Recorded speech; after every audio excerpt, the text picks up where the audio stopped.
오늘 이 새벽에 함께 보실 말씀은 사무엘하 15장 16절에서 18절 말씀입니다.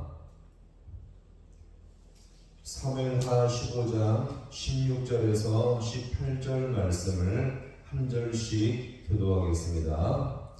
왕이 나갈 때에 그의 가족을 다 따르게 하고 후궁 10명을 왕이 남겨두어 왕궁을 지키게 하니라.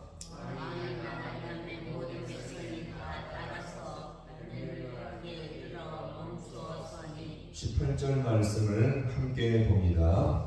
그의 모든 신하들이 그의 곁으로 지나가고 모든 그렛 사람과 모든 블렛 사람과 및 왕을 따라 가드에서 온 모든 가드 사람 600명이 왕 앞으로 행진하니라. 아멘. 할렐루야. 오늘 이 새벽도 주님께서 도우시는 귀한 이 새벽 되기를 간절히 소망합니다. 다윗은 아들 이 압살롬의 반역으로 인해서 감당할 수 없는 큰 고통과 이 아픔을 치루었습니다. 자신은 고민 끝에 이 아들 압살롬을 용서해 주었는데, 압살롬이 정작 아버지에게 한 것은 무엇입니까? 백성들의 민심을 다 빼앗아 버리고 바단을 통해서 아버지를 죽이며 그 왕권을 빼앗고자 한 것입니다. 이런 상황 속에서 이 다윗은 도망칠 수밖에 없었는데, 그 와중에 한 가지 위로가 무엇이었죠? 다윗의 부하들이 다윗을 끝까지 지지해주며 지켜주겠다고 다짐을 한 것이었습니다. 이때 다윗이 도망치면서 한 일이 무엇입니까? 오늘 이 부분의 말씀인데요. 16절의 말씀을 함께 보겠습니다. 왕이 나갈 때에 그의 가족을 다 따르게 하고 후궁 10명을 왕이 남겨두어 왕궁을 지키게 합니다. 아멘. 같이 합니다. 다 따르게 하고. 다윗은 자기에게 앙심을 품고 반역을 한 이 압살롬을 생각할 때에 혹시라도 가족을 남겨두면은 압살롬이 다 죽일 것을 예상하고 자기 가족과 이복 형제들과 왕비들까지 모두 데리고 나갔습니다.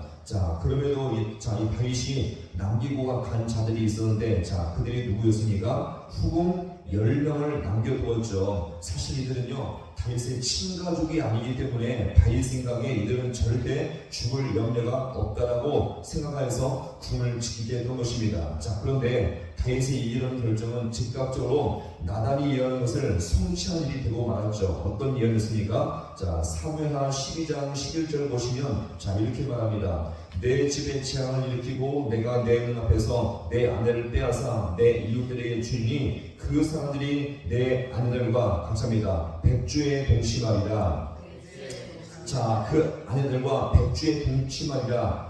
이것을 나단이 예언했는데, 분명 후궁 10명을 남기는 것은 다윗의 생각이었지만 이것조차 하나님의 예언을 이루는 행동이 되고 만 것입니다. 이때 다윗은요, 자신의 모든 가족을 꾸려서 왕궁을 나서게 되는데, 이때 모습을 또 이어서 볼까요? 17절의 말씀을 함께 보겠습니다. 왕이 나감에 모든 백성이 다 따라서 벳메르하게 이르러 멈추어 서니. 아멘.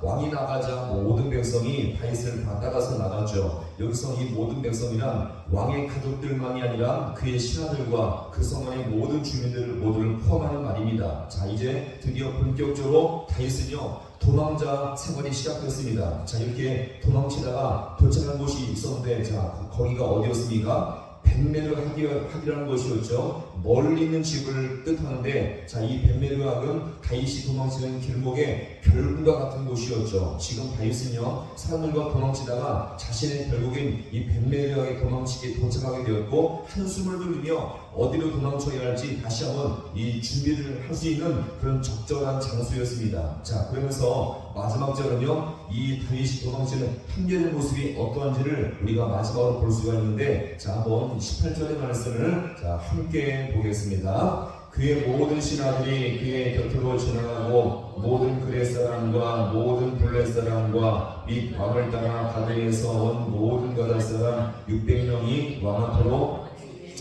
누가 다윗을 따르며 가고 있는 중입니까? 그렛 사람과 블렛 사람과 이들은 왕의 시경을 말하는데, 또한 가드에서 따라온 사람들이 몇 명이라고요? 600명이 다윗 앞으로 행진을 하게 되었습니다. 그러면 도대체 이들은 누구였을까요? 이들은 옛날에 다윗이 사울을 피해서 도망칠 때에 다윗이 고난 속에 있을 때 다윗이 가드를 지나갔던 적이 있었는데 그때 다윗을 도와준 용사들을 말합니다. 자, 이렇게 다윗이 도망치지만 다윗에게는요 자신을 지켜주며 보호해줄 수 있는 든든한 용사들이 계속 상주했음을 여기서 우리가 보여줍니다. 자, 그러면 여기서 우리가 마지막 질문은 이것입니다. 사실 이 병력 정도면요 다윗이 압살롬과 싸울 만한 충분한 용사들의 숫자가 되거든요. 자, 그런데 다윗은요 왜 안 싸우며 비참한 모습으로 도망치고 있는 모습일까요? 자, 보세요.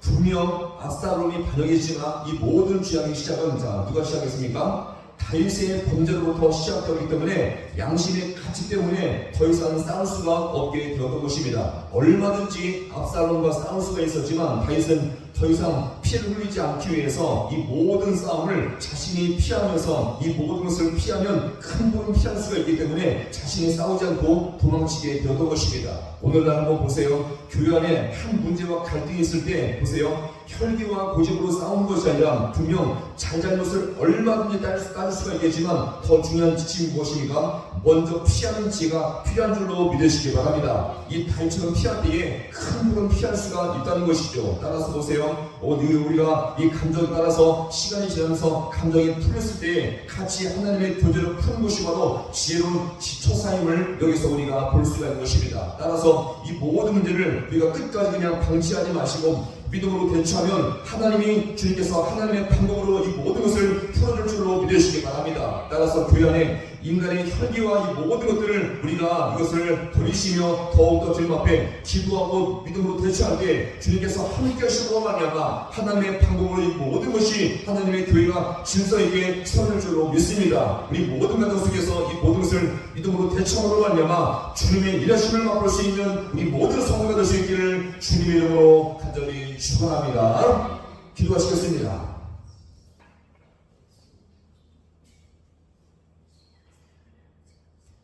하나님 아버지, 오늘 이 새벽도 주님께서 우리에게 하나님의 지혜의 말씀으로 우리 모든 인생을 인도하시니 너무나 감사드립니다. 오늘 아버지 다윗이 아들 압살롬의 반역으로 말미암아 도망치는 이 여정 속에 얼마든지 대적하며 싸울 수가 있었지만 자신의 이 범죄로부터 시작된 이 모든 고통이 아버지와 하나님의 선인 것을 깨달았을 때에 더 이상 충돌하지 아니하고 자신의 길을 떠나는 모습을 이 시간 주님 앞에 아버지여 돌아봅니다. 오늘도 하나님의 교회 가운데 아버지 하나님 여러 가지 많은 모습 가운데 충돌과 아픔이 있겠지만 이것을 우리가 감정과 내 고집으로 이것을 아버지 충돌하는 것이 아니라 하나님의 지혜 가운데 피하며 적절하게 이것을 한번 잘 대처하며 믿음으로 이것을 한번 이것을 준비할 때에 하나님께서 아버지 모든 것 가운데 개입하심으로 말미암아 은혜 가운데 잘 풀어줄 수 있는 놀라운 역사가 있게 하여 주옵소서. 인간의 경험과 인간의 지혜가 교회를 세워가는 것이 아니라 하나님의 일하심과 주님의 지혜의 말씀이 하나님의 도우심이 아버지 주님의 교회 가운데 아버지 주님의 교회를 온전히 세워갈 줄로 믿사오니 우리가 더욱더 하나님의 은혜와 능력을 따라 이 모든 가운데 순종하며 주의 길을 걸어갈 수 있는 우리 모든 귀한 사람들 되게 하여 주옵소서.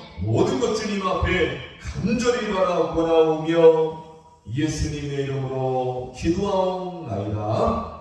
아멘.